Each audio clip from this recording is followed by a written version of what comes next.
আমেরিকার বলে যে কোনো সময় উইকেট উপড়ে যেতে পারে ডক্টর ইউনূসের। যারা হতাশ হয়েছিলেন, যারা ভাবছিলেন যে আওয়ামী লীগ ফিরবে কি ফিরবে না, ফিরবে কি ফিরবে না, তাদের কাছে এটা একটা সুখবর যে অন্তর্ভুক্তিমূলক নির্বাচন করতে গেলে আওয়ামী লীগকে আনতেই হবে। সেক্ষেত্রে শেখ হাসিনাকে হয়তো আমেরিকায় এবং ভারত দুজনে নিয়ে গিয়ে বসিয়ে দেবে ওইখানে, বাংলাদেশে হয়তো রাষ্ট্রপ্রধান হিসেবে বসাবে। সেটা শুধু এখন সময়ের অপেক্ষা। আমেরিকা প্রচন্ড খাপ্পা, কারণ আমেরিকা পৃথিবী জুড়ে এখন তো এটা পরিষ্কার হয়ে গিয়েছে আমেরিকা এখানে রেজিম চেঞ্জ করেছে। এখন রেজিম চেঞ্জ করে যাকে বসিয়েছে তিনি যদি এই ধরনের কাজকর্ম করেন তাহলে আমেরিকার মুখ পুড়ছে। সেটা আমি আগেও আপনাদের বলেছি, সেটাও খলিলুর রহমানকে এই আপনার হুকার এইচ তিনি কিন্তু পরিষ্কার করে দিয়েছেন। তিনি বলেছেন অন্তর্ভুক্তিমূলক নির্বাচনের কোনো নির্দিষ্ট পরিবেশ সৃষ্টি হয়নি, এজন্য আমরা অত্যন্ত ক্ষোভ প্রকাশ করছি এবং আমরা খুব দুঃখ পেয়েছি। তাকে 36 পাতার একটি অভিযোগপত্র দেওয়া হয়। বিশেষ করে ভারতের সঙ্গে যে বৈরতা সৃষ্টি ডক্টর ইউনূসের আমলে যেটা হয়েছে এবং তিনি নিজেও যেটা করেছেন, সেটা মার্কিন যুক্তরাষ্ট্রের ইন্দো প্যাসিফিক যে নীতি আছে তার পরিপন্থী। এবং চীনের সঙ্গে যে ভারতের যে ঘনিষ্ঠতা বাড়ছে, এর ফলে মার্কিন যুক্তরাষ্ট্রের এই কাণ্ডের ফলে একটা ভুল জিনিস হয়েছে। তাতে আমেরিকা মেরামতির চেষ্টা করছে, সেখানে অন্তরায় হয়ে দাঁড়াচ্ছেন ডক্টর ইউনূস এবং তার শাসিত সরকারের অন্যান্য প্রতিনিধিরা। ফলে ডক্টর ইউনূসের ওপরেতে তারা বেজায় খাপ্পা হয়ে রয়েছে। আজকে আপনাদের মধ্যরাতে বা আমাদের মধ্যরাতে 8 ঘন্টা তো তফাৎ আপনাদের আমাদের। আজকে মধ্যরাতে জেমসন গ্রিন, আজকে মধ্যরাতে পল কাপুর আর সার্জিও গোর এই দুজনের সঙ্গে মিটিং আছে খলিলুরের। এই খলিলুর রহমানের এই মিটিং এর আগে জেমসন গ্রিন যে 36 পাতার যে অভিযোগপত্র তাকে পৌঁছে দিয়েছেন, সেটা তাকে ভালো করে স্টাডি করতে বলা হয়েছে এবং বলা হয়েছে এই 36 পাতার অভিযোগে যতগুলো অভিযোগ আপনার রয়েছে তার সপক্ষে আপনি উত্তরটা দেবেন। ঢাকার উত্তর কি? খলিলুর বলেন আমি তো প্রধান উপদেষ্টা নই, আমি কি করে সব উত্তর দেব? তখন ওরা বলেন যে আপনি প্রধান উপদেষ্টা নন, কিন্তু আপনি তো মানে এনএসএ, ন্যাশনাল সিকিউরিটি অ্যাডভাইজার, আপনার সঙ্গে নিশ্চয়ই আলোচনা করে করা হয়, তাহলে আপনি নিশ্চয়ই জানবেন। খলিলুর সেখানে চুপ করে থাকেন। খলিলুর তো বলতে পারেন না যে আমাকে পাত্তাই দেন না, আমাকে ইডিয়েট ফিডিয়েট বলে গালাগাল করেন, সেটা তো আর বলতে পারেন না। ফলে খলিলুর এখানে চুপ করে থাকেন, খলিলুর কোনো কথা বলেন না।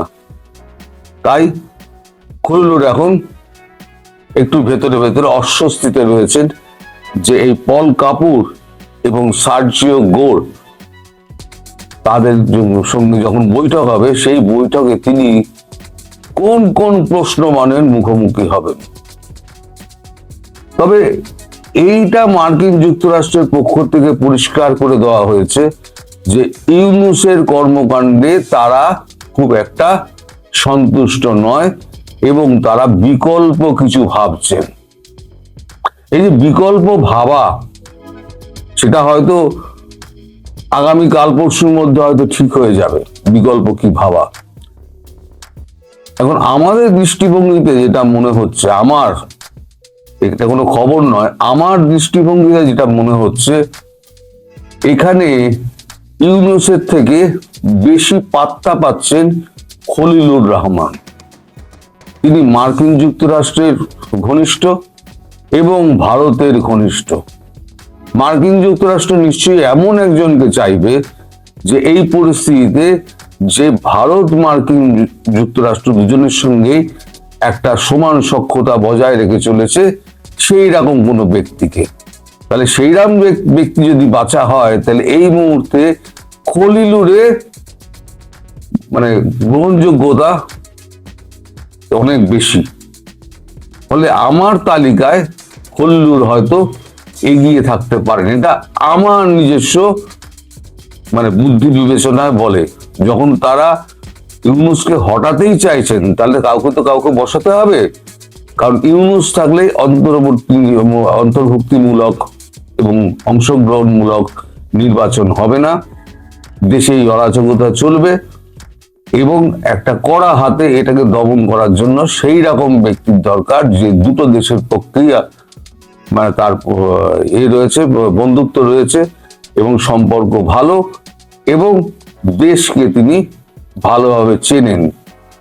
কারণ দেশের সেনাবাহিনীর সঙ্গে তার সম্পর্ক আজকে ভালো আছে, কালকে খারাপ হয়ে যেতে পারে, আবার আজকে খারাপ আছে, কালকে ভালো হয়ে যেতে পারে, কারণ সবই নির্ভর করে সময়ের উপর। যেমন এই যে আমেরিকার সঙ্গে ভারতের যে এখন ট্যারিফ নিয়ে যে টানাটানি চলছে, এবং মাঝে মাঝে ডোনাল্ড ট্রাম্প হুমকি দিচ্ছেন, আমাদের নরেন্দ্র মোদী কিন্তু চুপ করে আছেন। কারণ নরেন্দ্র মোদী জানেন যে কূটনীতিতে কোনো সম্পর্কই মানে মন্দ ভালো কোনোটাই চিরস্থায়ী নয়, সবটাই কিন্তু সময়ের উপর নির্ভর করে। আর ইন্দো প্যাসিফিক জোনে নিরাপত্তা এবং চীনকে দূরে রাখা, চাপে রাখা এবং ব্রিক্স গঠনের ব্যাপারে ভারত হচ্ছে এখন ট্রাম্প কার্ড। ভারতকে যদি চটানো হয়, তাহলে কিন্তু মার্কিন যুক্তরাষ্ট্র এই দক্ষিণ পূর্ব এশিয়ায় পুরো একেবারে একা হয়ে পড়বে, আর তার কোনো রকম মানে এইখানে প্রভুত্ব ঘটানোর কোন রকম মানে এই থাকবে না, রাস্তাই থাকবে না। ফলে এই চীনের প্রতি প্রভাব কমানো, এই যে আপনাদের প্লেন কেনার কথা হচ্ছে, কিনবে কি কিনবে না সে তো পরের কথা। পাকিস্তান থেকে ওই ঝরঝরে লটঝরে প্লেন যে করে উঠবে, সে কটাই কয়েকদিনের মধ্যে ক্র্যাশ করবে, পাইলট গুলো ফালতু প্রাণ যাবে।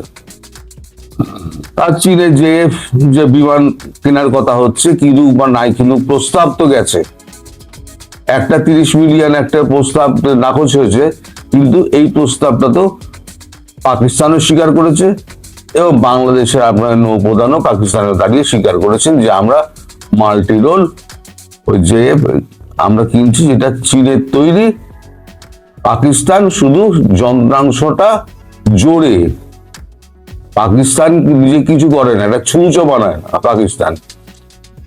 তো বাংলাদেশ সেক্ষেত্রে পাকিস্তানের থেকে অনেকটাই এগিয়ে আছে। বাংলাদেশে তবু কিছু উৎপাদন হয়, কিছু রপ্তানি হয়, পাকিস্তানে কিচ্ছু তৈরি হয় না, কিচ্ছু রপ্তানি হয় না। ফলে পাকিস্তান হচ্ছে একটা ভাঁড়ের দেশ, যেটা হচ্ছে পুরো আর্থিক সহায়তার উপর চলে, মানে ভিক্ষাবৃত্তি করে চলে। তো এখন আগামীকাল এই যে পল কাপুর এবং সার্জিও গোর, তাদের যে সঙ্গে যে খলিলুরের মিটিং আছে, সেই মিটিংয়ে পরিষ্কার হয়ে যাবে যে আগামী দিনে মার্কিন যুক্তরাষ্ট্র কাকে বসাতে চলেছে। ইউনূস যে একেবারে অপাঙ্ক্তেয় হয়ে গেছেন, ইউনূসের কথা কিন্তু কেউ জিজ্ঞেসও করেন না, ইউনূসকে কিছু বলার কথাও ওনারা বলেন না যে এটা গিয়ে আপনি ডক্টর ইউনূসকে বলবেন। একটা মানুষ যদি নিজেকে নামাতে চায়, তাহলে নামাতে সে কোথায় নিয়ে যায় নিজেকে নিজে বুঝতে পারে না, অনুধাবন করতে পারে না। এখন যখন অনুধাবন করতে পারছে, তখন কিন্তু আদৌ যদি পেরে থাকেন, অনুধাবন আদৌ যদি পেরে থাকেন, তাহলে পরে তিনি, আমার মনে হয় না খুব একটা বেশি দিন অনুধাবন করলেও তিনি থাকতে পারবেন, আর তিনি ড্যামেজ কন্ট্রোল করতে পারবেন। সুতরাং আপনারা অপেক্ষা করুন, ডক্টর ইউনূসের জামানা খুব শীঘ্রই অন্ত হবে, কেউ হটাবে না, যে বসিয়েছে সেই কান ধরে সরিয়ে দেবে, তারপর দেশেই রেখে দেবে, তাকে সেফ এক্সিটও দেবে না, কারণ ভারতকে সেক্ষেত্রে চটাবে না, কারণ ভারত বলেছে সেফ এক্সিট আমরা ইউনূসকে দেব না। সেক্ষেত্রে ভারতকে চটিয়ে ইউনূসের মতো একটা মানুষকে তারা সেফ এক্সিট দেবে না। আমেরিকা যতক্ষণ পর্যন্ত আমেরিকার স্বার্থ আছে ততক্ষণ আমেরিকা আপনার বন্ধু। স্বার্থ মিটে গেলে আমেরিকা আপনার দিকে ফিরেও তাকাবে না। এটা সারা পৃথিবী জানে। আর ইউনূস কতটা জানে না জানে, যদি না জানে তাহলে এবার বুঝে যাবে, আর জানলে পরে তিনি এখন আফসোস করবেন। এছাড়া তার কিছু আর করার নেই। কারণ এখন ওই আমরা বিল ক্লিন্টন, হিলারি ক্লিন্টন তারা কিন্তু এখন এই ব্যাপারে কোনো কথা বলতে পারছেন না। তাদের এই ব্যাপারটা নিয়ে একদম মুখ চুপ করে থাকতে বলা হয়েছে, মানে ডেমোক্র্যাটদের তরফ থেকে। ডেমোক্র্যাটরাই তো অপোজিশন, তারা এবার চাইছে ভোটে জিতে আসতে। ট্রাম্পের আমলে যত ভুল কাজকর্ম হয়েছে সেটা হচ্ছে তাদের ট্রাম্প কার্ড ডেমোক্র্যাটদের কাছে।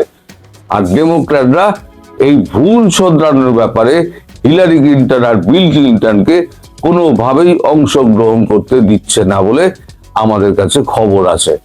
ফলে আপনারা একটু অপেক্ষা করুন। অন্তর্ভুক্তিমূলক নির্বাচন করতে গেলে আওয়ামী লীগকে আনতেই হবে। সেক্ষেত্রে শেখ হাসিনাকে হয়তো আমেরিকায় এবং ভারত দুজনে নিয়ে গিয়ে বসিয়ে দেবে ওইখানে, বাংলাদেশে হয়তো রাষ্ট্রপ্রধান হিসেবে বসাবে, অথবা আপনার ওখানে এমনি নির্বাচন লড়ার জন্য বসাবেন। সেটা শুধু এখন সময়ের অপেক্ষা।